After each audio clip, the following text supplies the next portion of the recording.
What's up, guys? It is Sam here, and it's good to see you. We have an awesome show for you today. One of the things that has been on a lot of people's minds over the last year is inflation. And in the news, it's reported that the price is going up, right? Assets or gas prices are going up.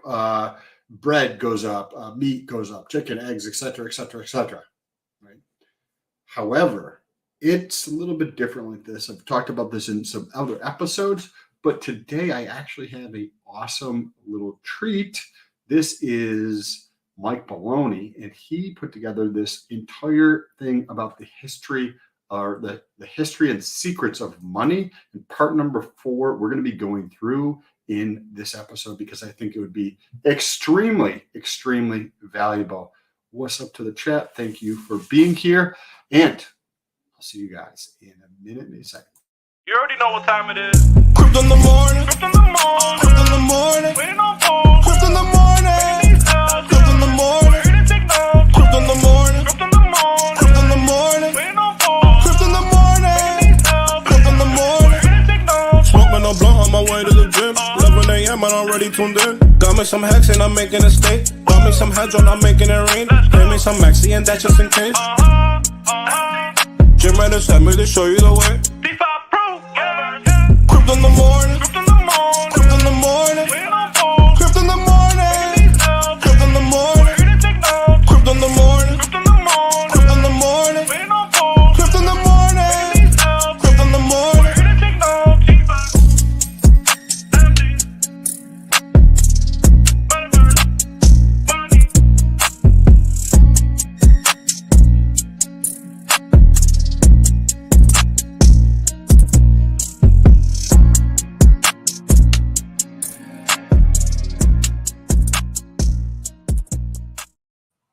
So let's understand what the definition, according to Google, is for inflation. And then we will get into what Mike Maloney has to say about inflation.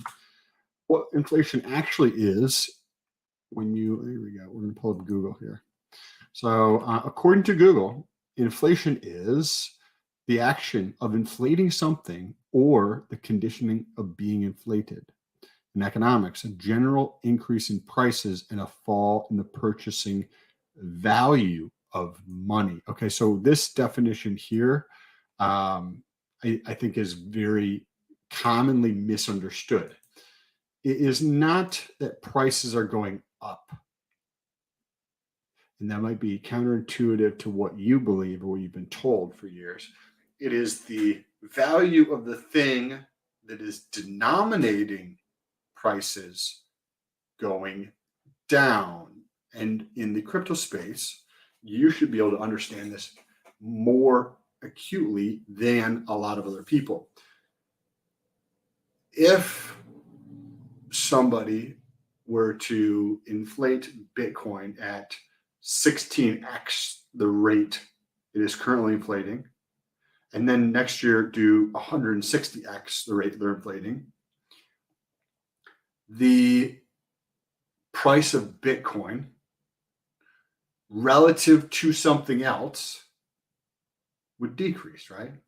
Relative to, say, Ethereum, that would decrease, right? If the number of tokens of Bitcoin were able to, say, in 2022, there was 10,000 or 175,000 new tokens. And say in 2023, that went to 1.7 million tokens. And then in 2024, that was 17.5 million tokens, right?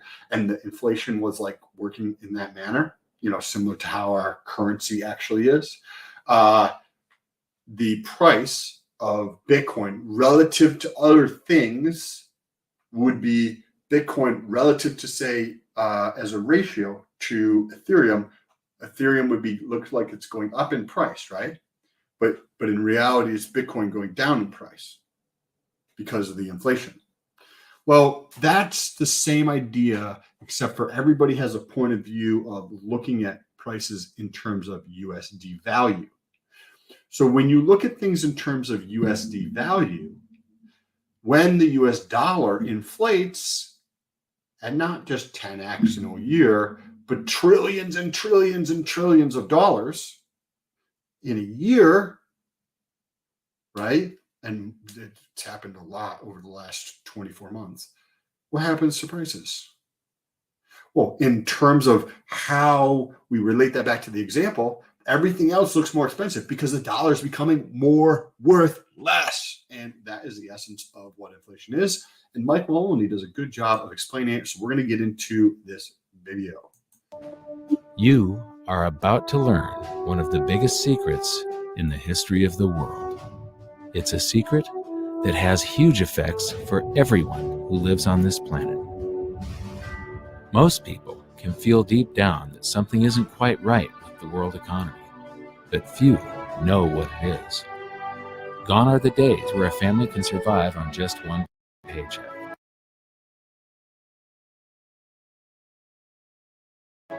Every day it seems things are more and more out of control, yet only 1 in a million understand why. You are about to discover the system that is ultimately responsible for most of the inequality in our world today. The powers that be do not want you to know about this. So on the front of inflation, on the topic of inflation, I can use inflation to rob people, right? Because if I could just print myself billions of dollars, you peasants of the world will sell your time and energy. Time is the only resource, right?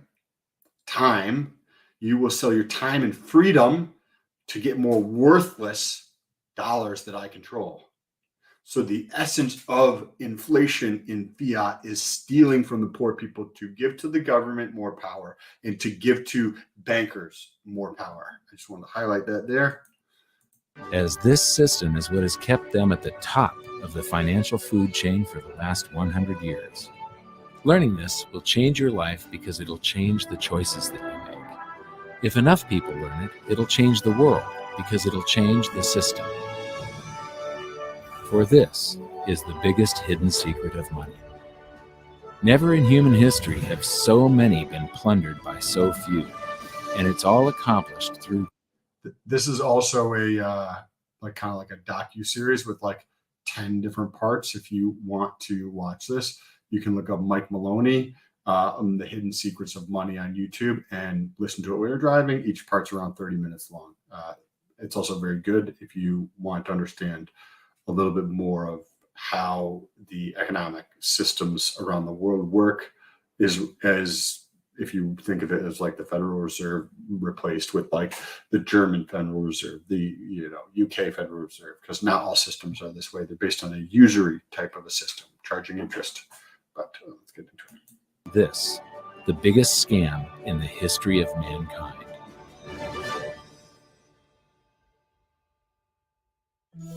They say that money doesn't grow on trees, but the truth is that the modern banking system creates currency far faster than trees can grow. Most people don't have a clue how currency is created. Economists and bankers make it sound so complex that people think they can't understand it. But I'm going to strip our monetary system down to its essence so that you can see the scam behind the curtain and just how it affects you. Every modern society creates currency in pretty much the same way. But since the US dollar is the majority of the world's currency, I'm going to use the United States as our example. It all starts when some politician says, "Vote for me and I'll make sure the government provides you more free stuff than my opponent will." But there's no such thing as a free lunch. So to provide that supposedly free stuff, the politicians vote for the country to spend more than its income. This is called deficit spending. To pay for that deficit spending, the Treasury borrows currency by issuing a bond. So what's a bond? If you think about it, a bond is really nothing but a glorified IOU. It's a pretty piece of paper with numbers printed on it that says, "Loan me $1 trillion today, and I promise over a 10-year period, I'm going to pay you back that $1 trillion plus interest." But what you need to understand is that Treasury bonds are our national debt. These glorified IOUs are to be paid back by you and I and our descendants through future taxation. Therefore, when the government issues a bond, it steals prosperity out of the future so that it can spend it today. The Treasury then...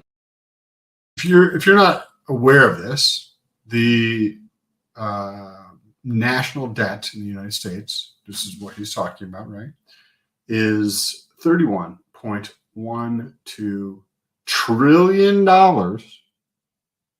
$31 trillion. This is going to collapse some point relatively soon. holds a bond auction, and the world's largest banks show up and compete to buy part of our national debt and make a profit on it by earning interest. You'll notice that as we move through this process, the big banks are there, taking a cut every step of the way. This isn't by chance, as you'll see shortly. Then, through a shell game called open market operations, the banks get to sell some of those bonds to the Federal Reserve at a profit. To pay for the bonds, the Federal Reserve opens up its big old checkbook and writes bad, bogus, counterfeit checks that should bounce because they're drawn on an account that always has a zero balance. There isn't one penny in there. To quote from the Boston Federal Reserve, when you or I write a check, there must be sufficient funds in our account to cover that check. But when the Federal Reserve writes a check, there is no bank deposit on which that check is drawn. When the Federal Reserve writes a check, it is creating money. This might sound like crazy to you, or that like, how is this possible? This is actually how it works. You're like, this is a big scam. Yes, this is true. That is an accurate statement. That's how it actually works. Let's get back into this. The Fed then hands those checks to the banks, and at this point, why is that? I got my highlight. There we go.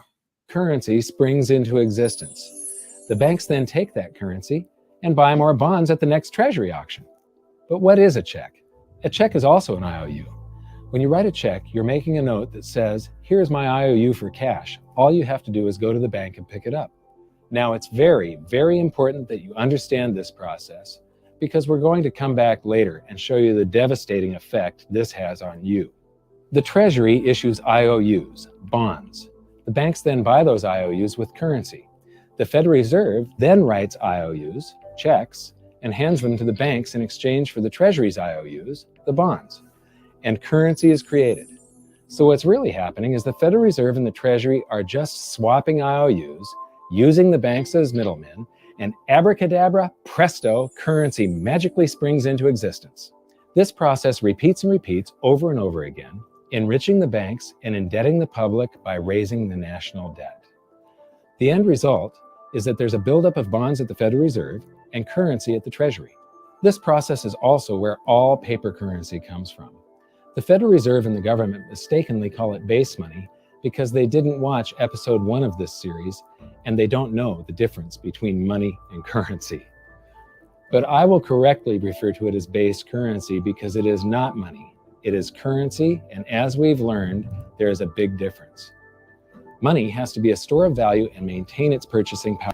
He defines money differently than how traditional, slightly different, where you think of money as a exchange of value, you think of money as a store of value, and there's one other thing that I'm not remembering. What is this? What is or define money, right? Current medium of exchange in the form of coins, banknotes, blah blah blah. Okay, so a medium of exchange and a store of value is how a lot of people define money. Well, he defines it as currency is a medium of exchange, while money is a store of value. So they're two separate things, especially when you think about like fake money, like fiat, right? Like it's crazy. It's crazy how much time people will sell of their life for made up shit. It's like, hey guys, I just came up with something. It's called Sam's. What do you make of your job? $50,000? I'll pay you 100,000 Sam's.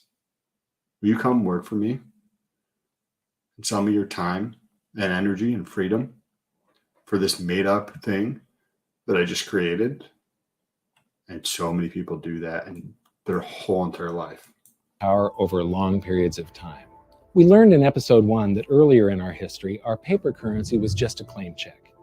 It was a representation for real money of intrinsic value, the gold and silver that was held on deposit at the Treasury. You could walk into any bank and slap your currency, like say a $20 bill, on the counter and redeem it for real money, a $20 gold piece.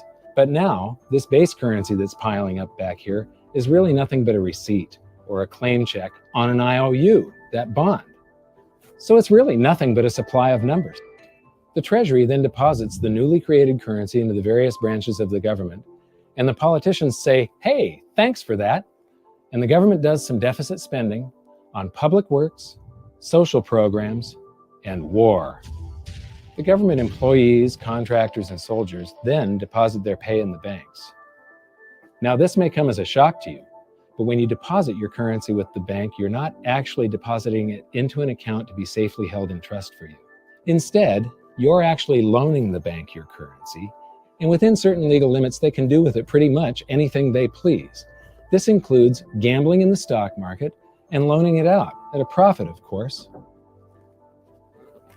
Now, this is where the machine of currency creation really gets cranking, because this is where something called fractional reserve lending comes into play.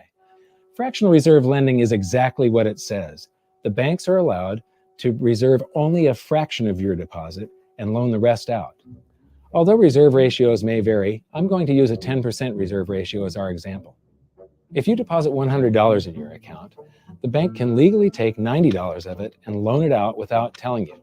The bank must hold $10 of your deposit in reserve just in case you want some of it. These reserves are called vault cash. But why does your bank account still say you have $100 if the bank has stolen $90 of it? Because the bank left IOUs it created, called bank credit, in its place. Now, I know this sounds crazy, but here it is in black and white from the Fed. Commercial banks create checkbook money when they grant a loan simply by adding new deposit dollars in accounts on their books in exchange for a borrower's IOU. These are nothing but numbers that the banks type into their computers. And even though these bank credit IOU numbers are very different from base currency numbers, because they only exist in computers, they are still currency. So now there is $190 in existence. Now, the reason people take out loans from the banks is to buy something. They're going to buy a house or a car or something like that. So the borrower takes the $90 that the bank loaned to him from your account, and he pays the seller of the item. But then the seller deposits that currency into his account, and his bank loans out 90% of that and leaves bank credit numbers in its place. So now there's $271 in existence. This process repeats and repeats until under a 10% reserve ratio, an initial deposit of just $100 can create up to $1,000 of bank credit, all backed by $100 of vault cash, just 10%. But as I said, reserve ratios vary wildly. You're starting to get like the picture. Are you starting to understand like the system will collapse?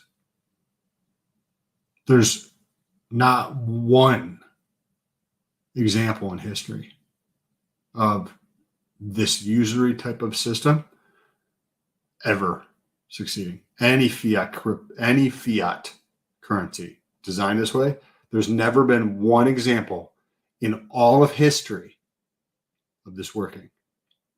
Do you understand now? Are you starting to get the picture? This is going to collapse, and you need to position yourself appropriately. Educate yourself. On some deposits, it's 10%. On others, it's 3%. And on some forms of deposits, reserve requirements are 0. The result is that the expansion of the currency supply by the banks is far greater than even this example would lead you to believe. So once again, when currency is deposited in the banks get to lend it out, and then it gets redeposited and relent, redeposited and relent, redeposited and relent over and over again, creating bank credit all the way. This is where the vast majority of our currency supply comes from. In fact, 92 to 96% of all currency in existence is created not by the government, but here in the banking system. Now, massive amounts of currency spewing into society may at first sound like a fun idea. That is, until you remember one of the most important hidden secrets of money from episode 1, that the prices of everyday goods and services act as a sponge on an expanding currency supply. The more currency we have, the more prices rise.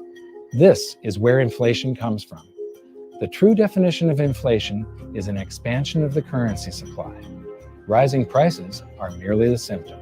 So our entire currency supply is nothing but a couple of bucks whipped up in this hocus-pocus scam where the Treasury and the Federal Reserve swap glorified IOUs, and a bunch of numbers that the banks just type into their computers. That's it. That's our entire currency supply. It's nothing but a supply of numbers. Some of them printed, most of them typed, and there is nothing else.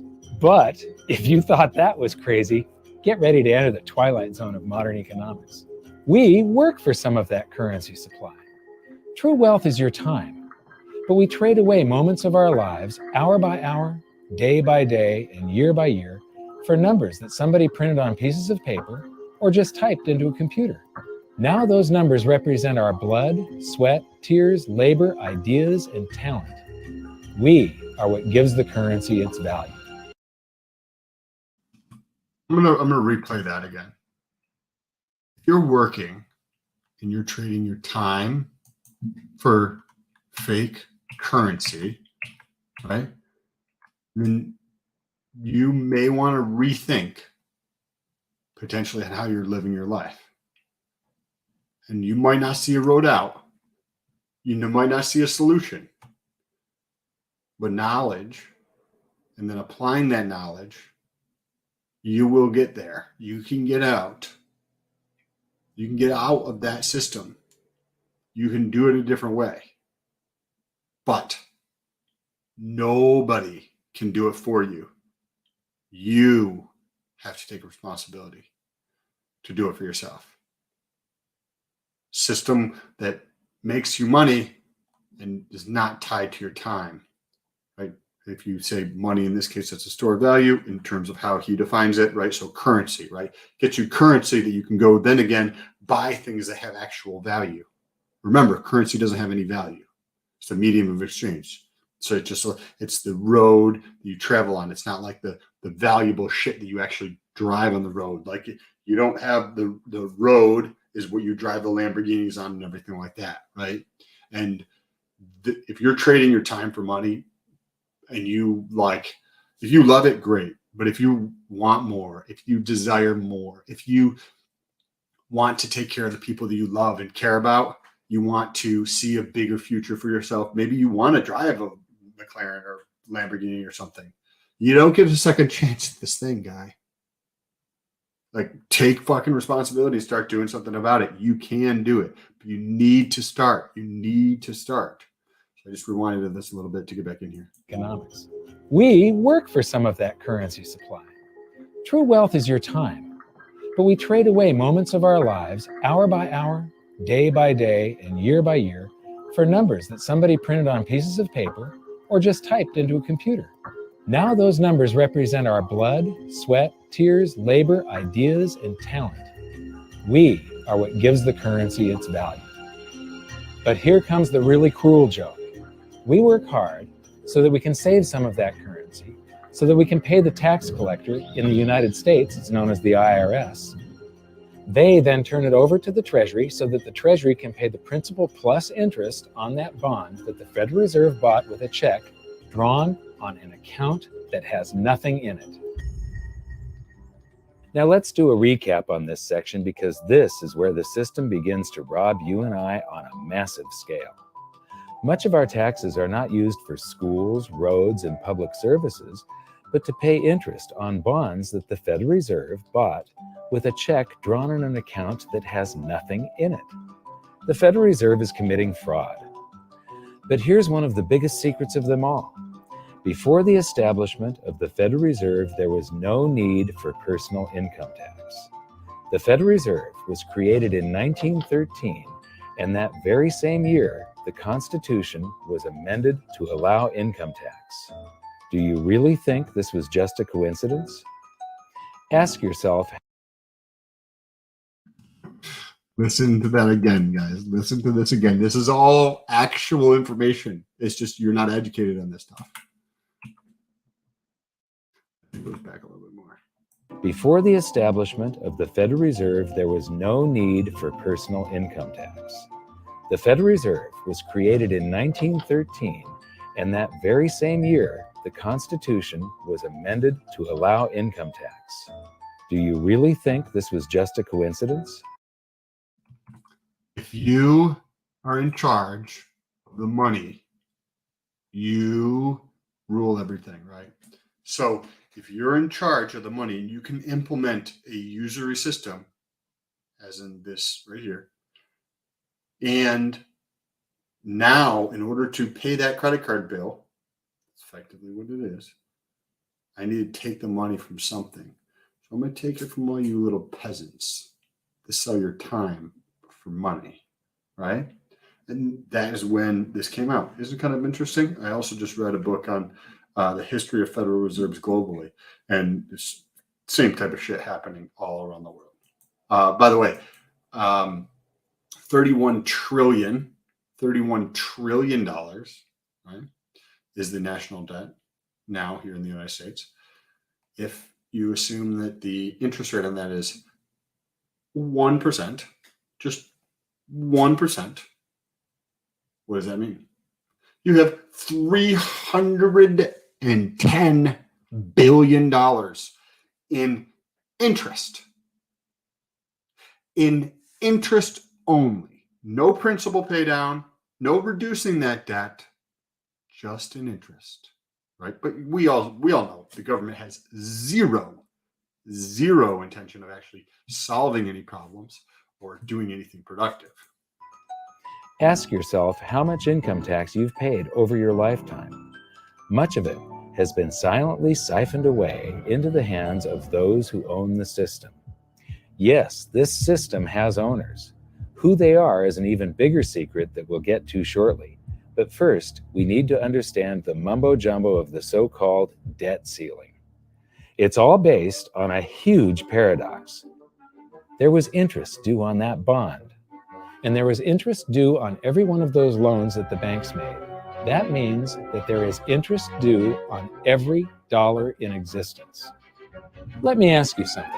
If you borrow the very first dollar into existence, and that's the only dollar that exists on the planet, but you promise to pay it back plus another dollar's worth of interest, where do you get the second dollar to pay the interest?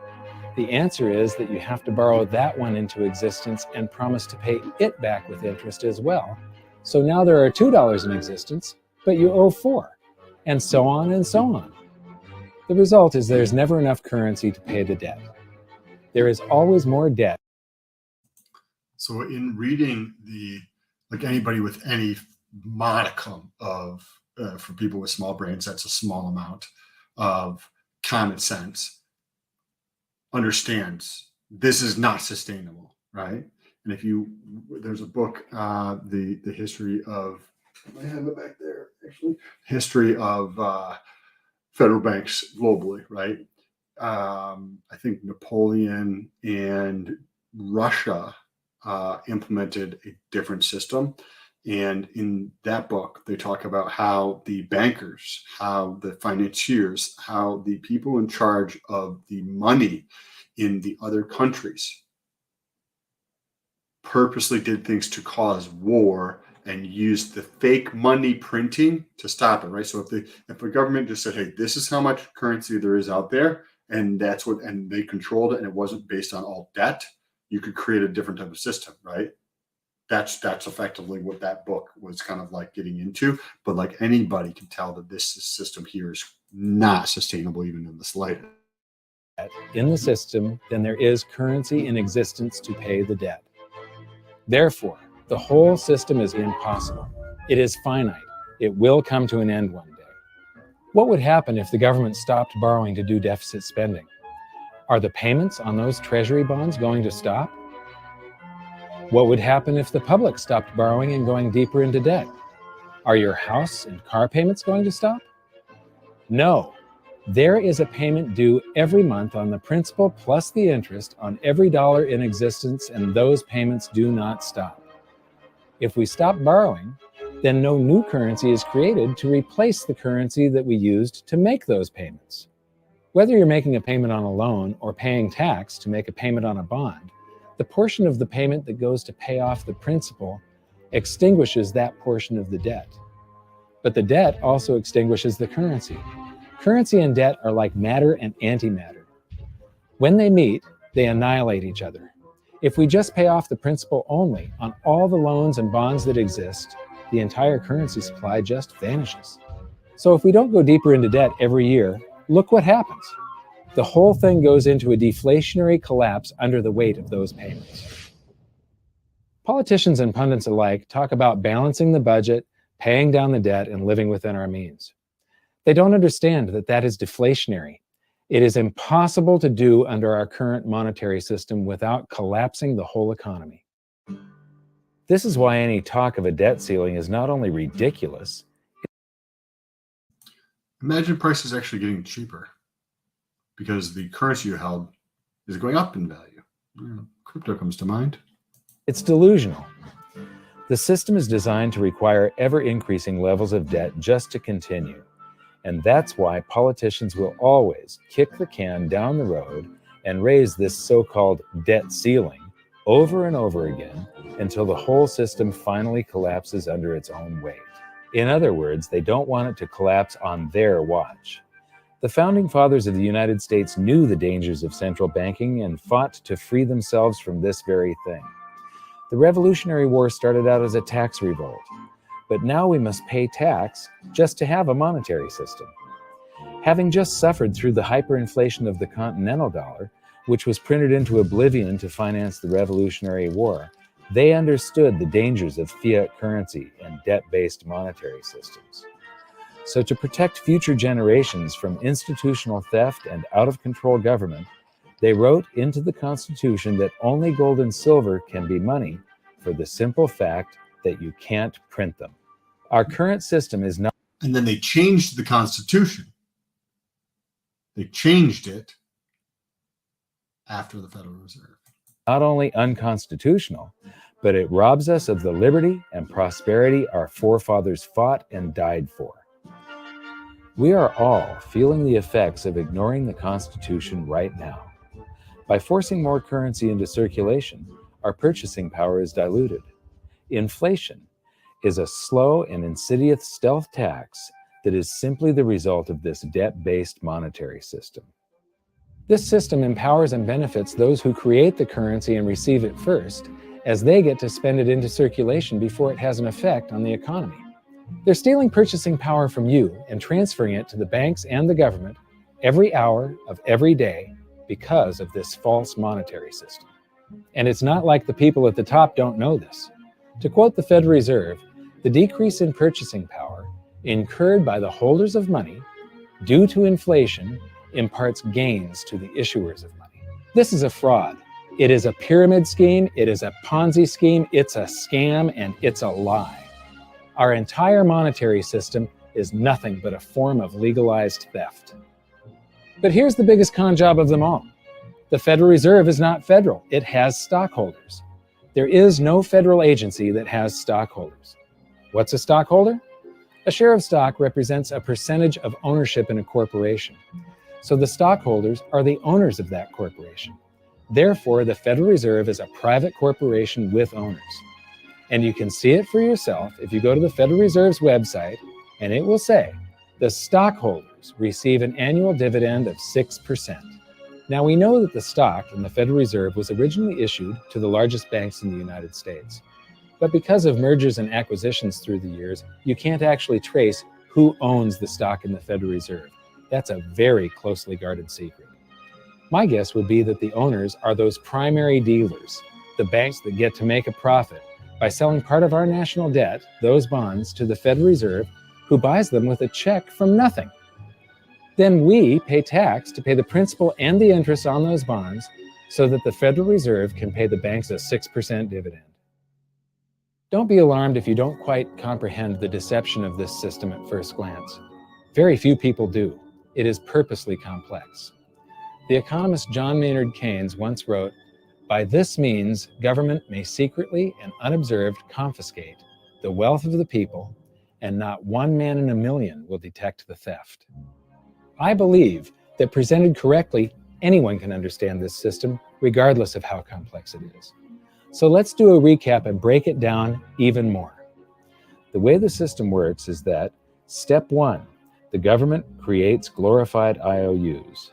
These bonds increase our national debt and put the public on the hook to pay it back.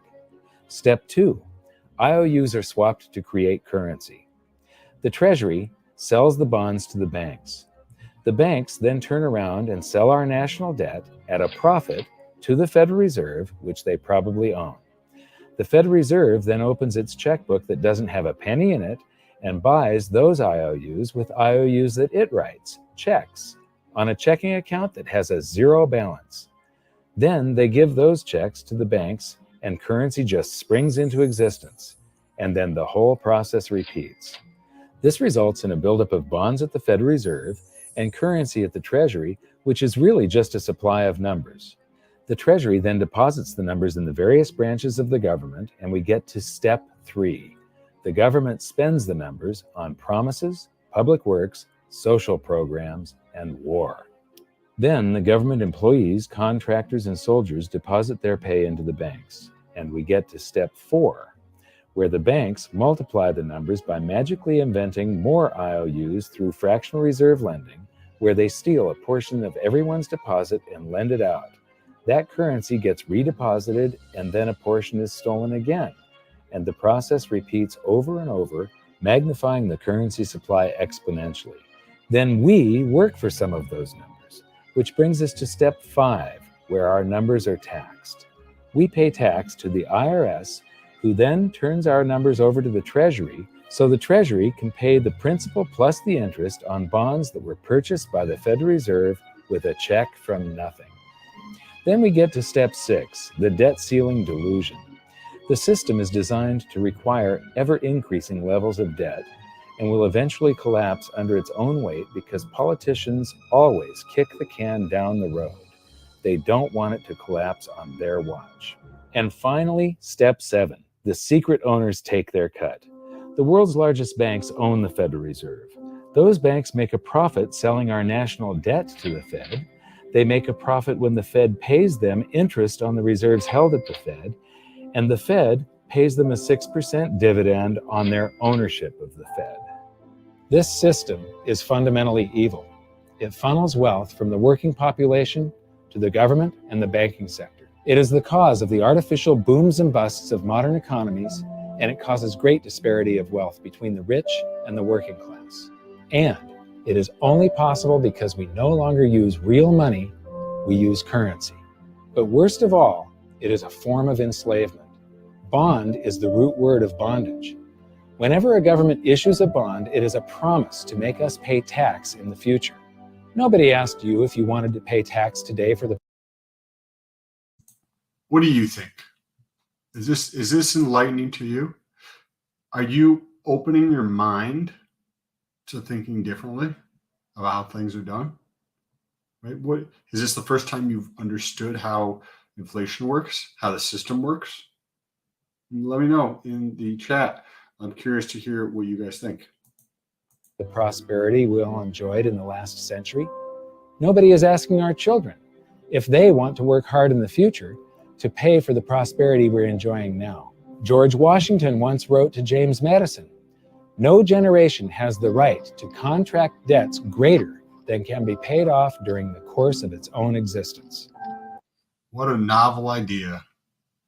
What a novel idea, right? Like to not create more debts that you can pay off in your existence. Only more people in our government actually thought that way, right? By stealing prosperity from tomorrow so we can spend it today, we enslave ourselves and future generations.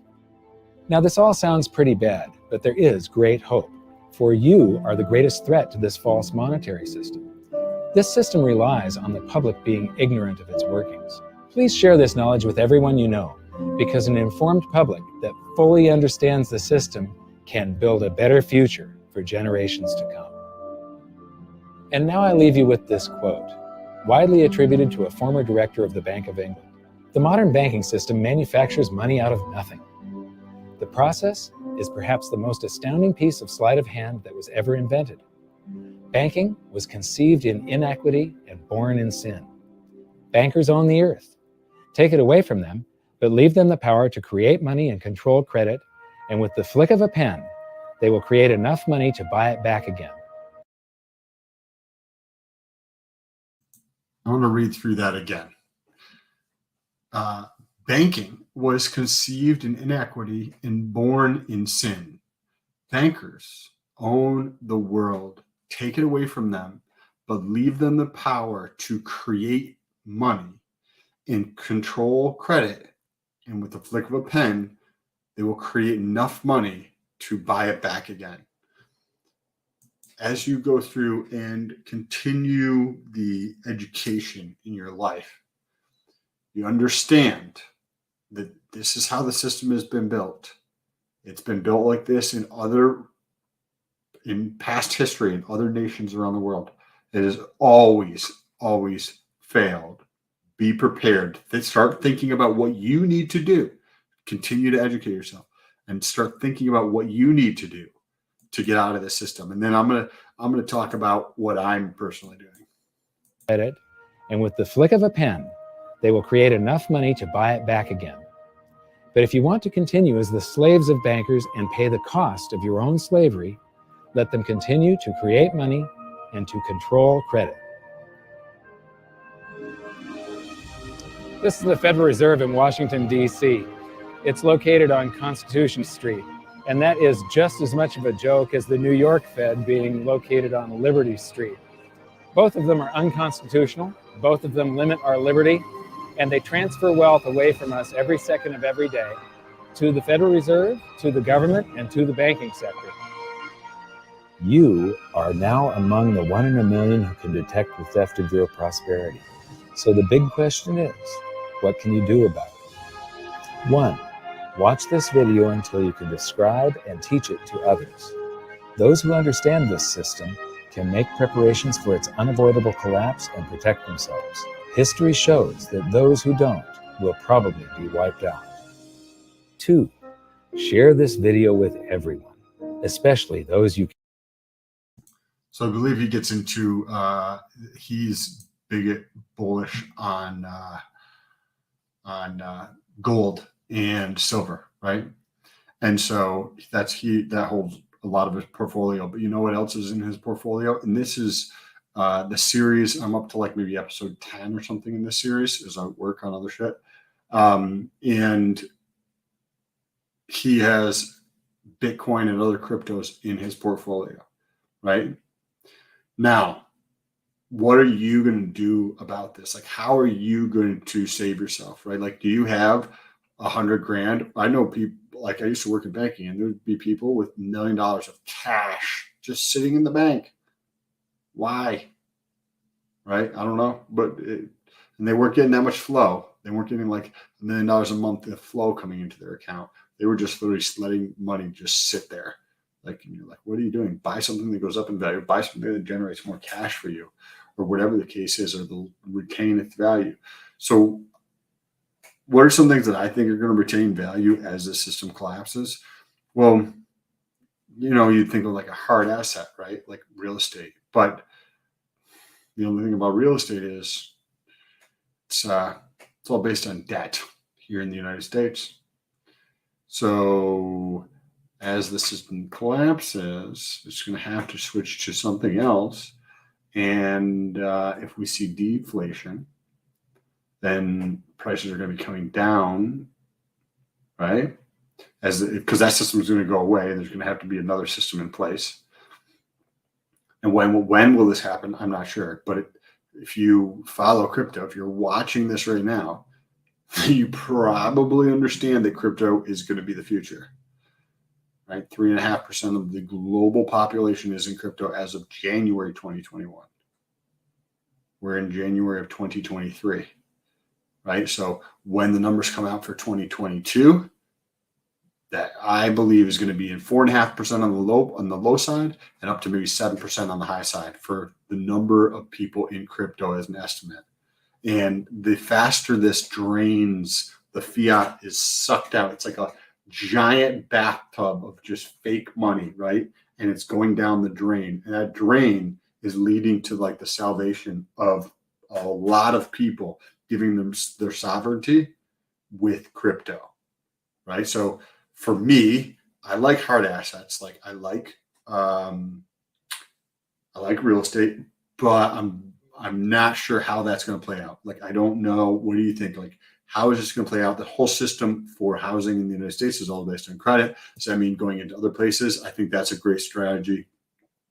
I do plan on picking up real estate in other countries around the world, not in anything related to the EU. More so developing countries, because that's where people are going to want to go, and those are going to be some of the places that are really growing.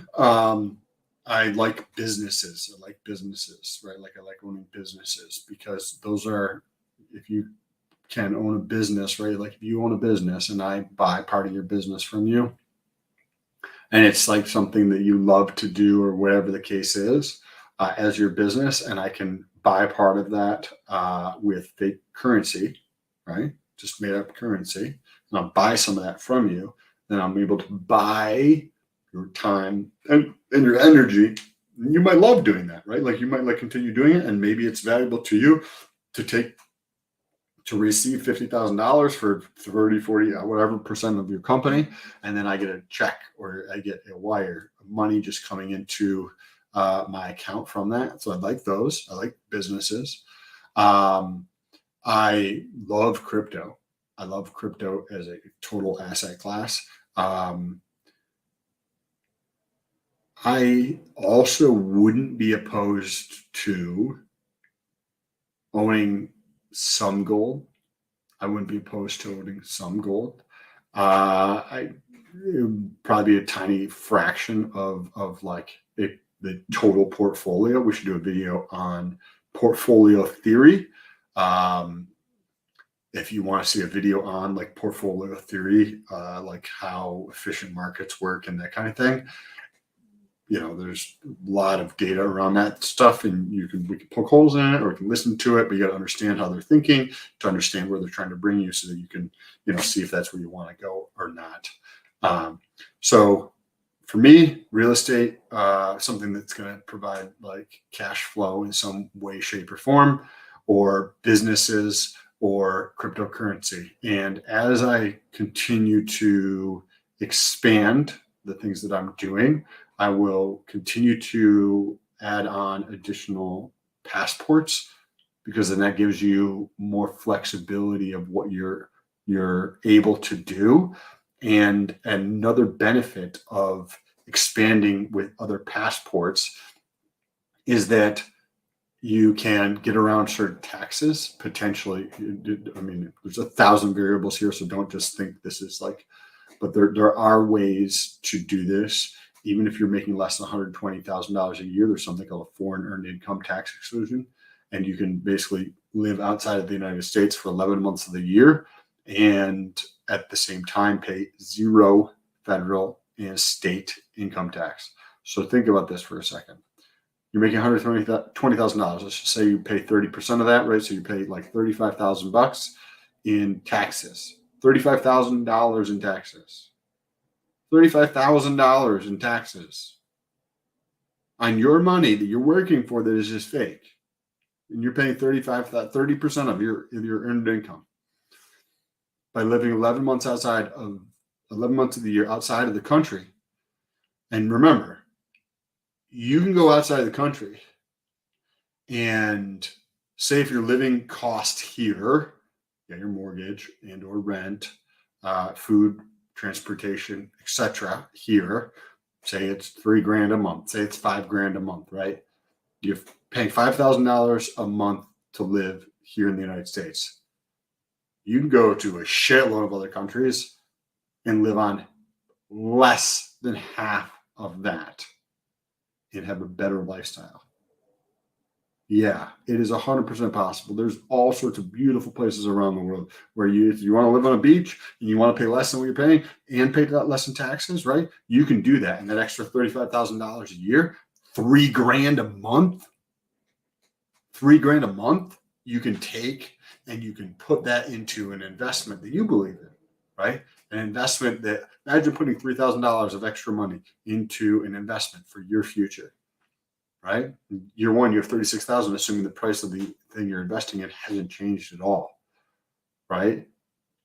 It adds up real quick. And that's assuming you don't get better and start making $240,000 a year later, which when you start doing your own thing is 100% possible. Now, we're going to wrap things up here shortly, but speaking of doing your own thing, one way that you can add income to go through and start putting that into investments that are going to help you in the future. And the number one investment is yourself. They can't take that away from you, right? Like your gold, they could take away from you. Your crypto, they could technically take away from you by putting you in jail, right? So you don't have that habit anymore or something like that. Houses, they can take away from you. Any other type of investment, they can take from you. Crypto, they can't really take it from you unless they get your seed phrase, but they can block you from having access by putting you in jail. But the one thing they can't take from you and that you can always use is by investing in yourself and your mind and changing your perspective and growing. So that's the number one investment there. I think crypto is a really great investment personally, right? If you invest into projects that you personally believe are valuable projects, right? Oops, I'm getting a phone call. And that. Sorry about that. I have it connected to my computer so that it is able to actually pull up here too. So if you want to make more income and you don't want to quit your job, and you don't even have to do anything for this.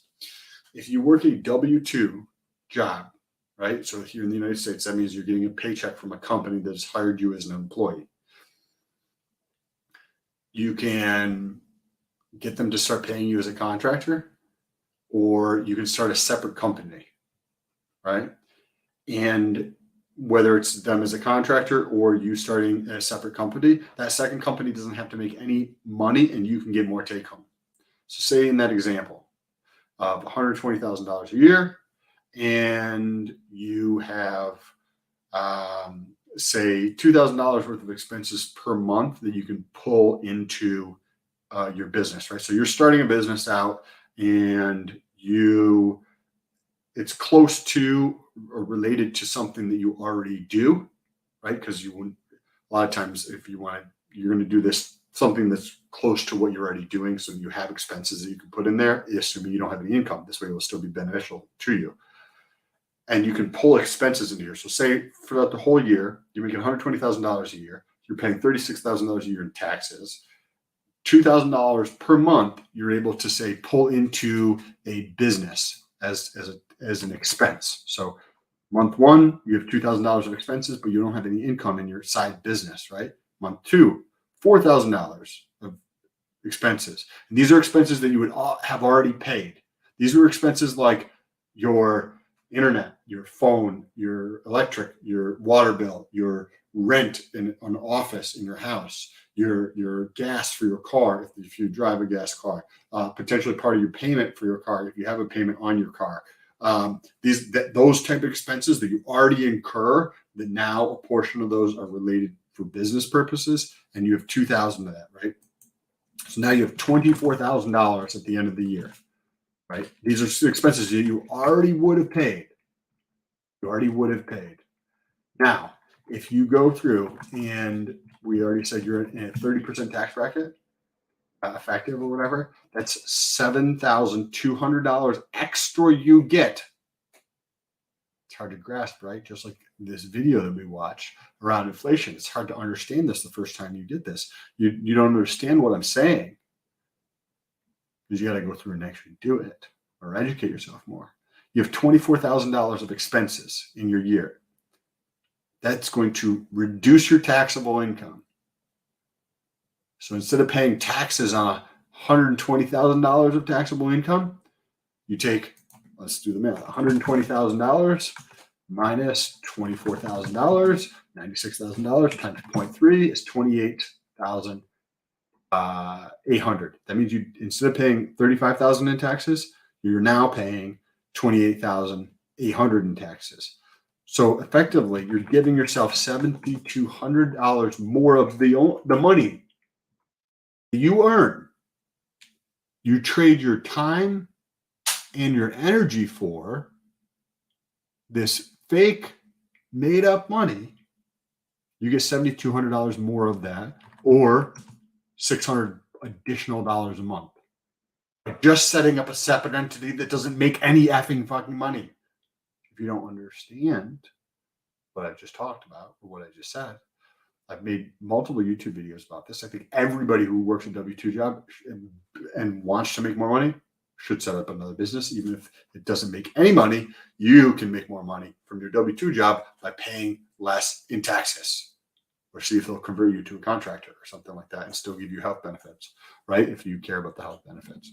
Because you can make more money. You can take that extra $600, pay off any debt that you do have, and start investing into your future, right? Into yourself, into your own education, into assets that are going to go up in value that people are not going to be able to steal from you or take from you. Now, if you liked the episode, let me know over on Twitter. There's a link down below. If you enjoy these type of episodes, let me know down below in the comment section or over on Twitter, as well as GRC. He is linked down below. Appreciate you guys, and I'll see you tomorrow, 11 a.m.